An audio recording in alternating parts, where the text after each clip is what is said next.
মোট ডিএ হার হবে 38%। পেনশন প্রাপ্যরা অতিরিক্ত 20% ডিএনএস রিলিফ পাবেন। এই ডিএনএস রিলিফের বৃদ্ধি 1 অক্টোবর 2026 থেকে কার্যকরী হবে। মাননীয় স্পিকার মহাশয়, বিকাশের পথে সম অংশীদার হিসেবে নারীর ক্ষমতায়নের উপর বিশেষ জোর দেওয়া হয়েছে এই বাজেটে। নারীর ক্ষমতায়ন ও আর্থিক ক্ষেত্রে তাদের অধিক অংশগ্রহণ নিশ্চিত করতে অন্নপূর্ণা যোজনা চালু হয়েছে। এই স্কিমে পশ্চিমবঙ্গে বসবাসকারী 25 থেকে 60 বছর বয়সী যোগ্য মহিলাদের জন্য মাসে 3000 করে আর্থিক সহায়তা দেয়া সুনিশ্চিত করা হচ্ছে। এই নির্দিষ্ট আর্থিক সহায়তা উপভোক্তার আধারযুক্ত ব্যাংক অ্যাকাউন্টে ক্রেডিট হবে। এই স্কিমের জন্য আমরা 36 কোটি টাকা বরাদ্দ রাখছি। 36,000 কোটি।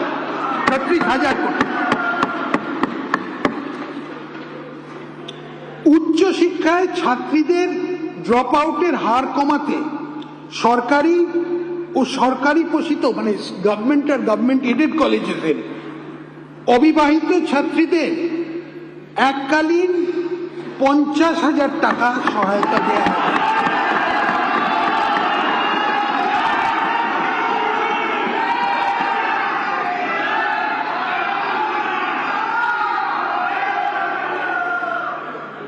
গর্ভবতী ও ল্যাকটেটিং মায়েদের সংবেদনশীল শ্রেণীকে অতিরিক্ত আর্থিক সহায়তা দিতে আমি প্রধানমন্ত্রী মাতৃবন্দনা যোজনার আর্থিক সাহায্য সহ মোট 21,000 টাকার আর্থিক সহায়তা ঘোষণা করছি। এছাড়াও গর্ভবতী মায়েরা 6টি পুষ্টি কিট পাবেন। রাজ্য সরকার এই রাজ্যের মহিলা যাত্রীদের জন্য একটি ভাড়া মকুবের স্কিম এনেছে। 1 জুন 2026 থেকে রাজ্য সরকার পরিচালিত বাসে পশ্চিমবঙ্গ বসবাসকারী সকল মহিলাকে বিনামূল্যে পরিবহনের সুযোগ দেওয়া হচ্ছে। এই জন্যে আমরা 550 কোটি টাকা বরাদ্দ করছি। এই উদ্দেশ্যেই শীঘ্রই একটা পিঙ্ক কার্ড চালু করা হবে।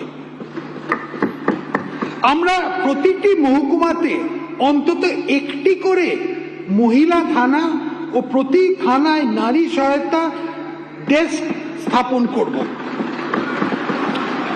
শহরের ব্যস্ত এলাকা ও সর্বসাধারণের ব্যবহারের স্থানে টহল দেওয়ার জন্য মহিলা পুলিশ অফিসারদের দিয়ে দুর্গা সুরক্ষা স্কোয়াড গঠন করা হবে। উপরন্তু রাজ্য রিজার্ভ পুলিশ ফোর্সে মাতঙ্গিনী হাজরা ও রানী শিরোমণির নামে 2টি সম্পূর্ণ মহিলা ব্যাটালিয়ন স্থাপন করা হবে। অঙ্গনওয়াড়ি কর্মীদের এবং অঙ্গনওয়াড়ি সহায়িকাদের 6 বছরের নিচে শিশু, গর্ভবতী ও স্তন্যদায়ী মাদের পুষ্টির মাত্রা বাড়াতে প্রচুর অবদান রেখেছেন। আশা কর্মীরা প্রাথমিক স্তরে স্বাস্থ্য পরিষেবাকে মানুষের দরজায় পৌঁছে দিতে সাহায্য করেছেন। এই সকল কর্মচারীদের গুরুত্বপূর্ণ পরিষেবাকে স্বীকৃতি দিতে আমি তাদের মাসিক সম্মানিক 5,000 টাকা বৃদ্ধি করব।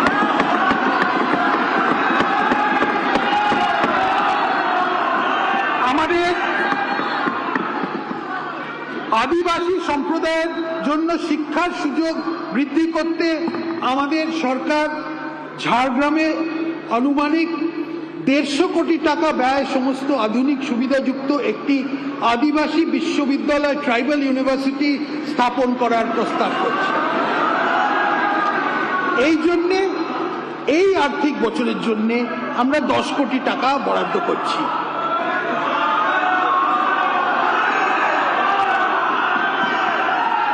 বিবি জিরামজি রূপায়ণ করা হচ্ছে। আমি রাজ্য সরকারের অংশ হিসেবে এই খাতে 14,000 কোটি টাকা বাজেট বরাদ্দের প্রস্তাব রাখছি। কেওয়াইসি সম্পন্ন জব কার্ড হোল্ডারদের জন্য 125 কর্মদিবস সৃষ্টি নিশ্চিত করা হবে। 125। কেন্দ্রীয় সরকারের পিএমজি প্রকল্প শুরু করা হয়েছে, যা সকলের জন্য আবাসনের সুবিধা নিশ্চিত করা হবে। এই প্রকল্পটি পশ্চিমবঙ্গে আরো সম্প্রসারণ করার জন্য চলতি অর্থ বছরে 13,000 কোটি টাকা বাজেট বরাদ্দের প্রস্তাব করছে। এই অর্থবর্ষে 25 লক্ষ নতুন বেনিফিশিয়ারিকে বাসস্থান দেয়া হবে। আমি একটি চা শ্রমিক ইউনিয়ন বোর্ড, টি ওয়ার্কার্স ডেভেলপমেন্ট বোর্ড প্রতিষ্ঠার প্রস্তাব করছি। এই বোর্ডটি চা বাগান শ্রমিকের বিভিন্ন কল্যাণমূলক প্রকল্প তত্ত্বাবধান করবে। রাজ্য সরকার ভারত সরকারের সাহায্যে পিএম চা শ্রমিক প্রোৎসাহন যোজনা চালু করবে। এবার একটা দার্জিলিং এর জন্য একটু ইংরেজিতে বলে দিচ্ছি।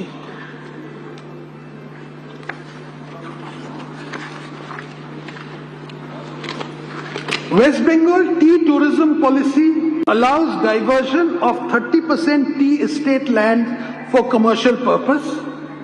Concerns have been raised by tea garden workers and other marginalized groups living in tea garden areas against this policy on account of environmental issues. In order to maintain ecological balance and preserve cultural heritage in the tea garden areas, I propose to reduce the quantum of land that tea gardens can commercially utilize for tea tourism and other business to 15%.